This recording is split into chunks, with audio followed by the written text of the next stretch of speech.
Major Hurricane Hilary 2023 last modified, 9 o'clock August 18, 2023 UTC. Heavy rainfall associated with Hilary may produce areas of flash flooding and result in landslides over portions of the Baja California Peninsula from late today, August 18, into late Sunday. Rainfall impacts from Hilary within the southwestern United States are expected to peak this weekend into Monday. Flash, urban, and arroyo flooding is expected with the potential for significant impacts.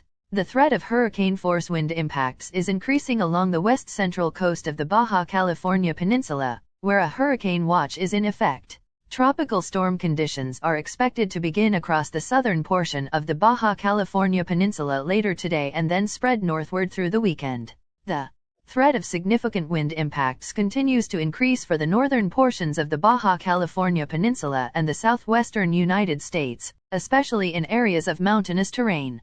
Although it is too soon to determine the location and magnitude of these impacts, interests in these areas should monitor the progress of Hilary and updates to the forecast. Watches could be issued for portions of this area, including along the southern California coast, later today. Large swells from Hilary will spread northward along the coast of southwestern Mexico and the Baja California Peninsula. These swells will reach the Gulf of California and northern portions of the Baja California Peninsula later this weekend.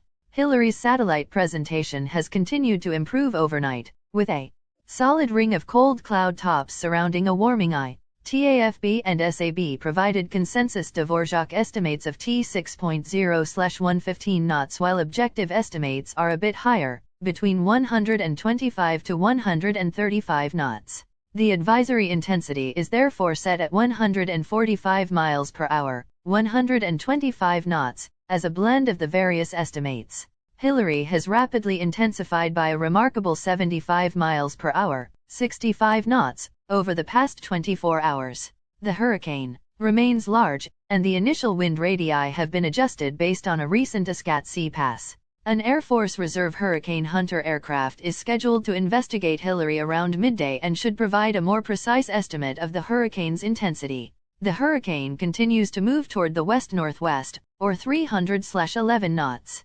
However, with mid-tropospheric high pressure nudging eastward from the Rocky Mountains into the Central Plains, and a cutoff low off the California coast, Hilary is expected to turn northwestward very soon and then turn northward and begin accelerating by 48 hours.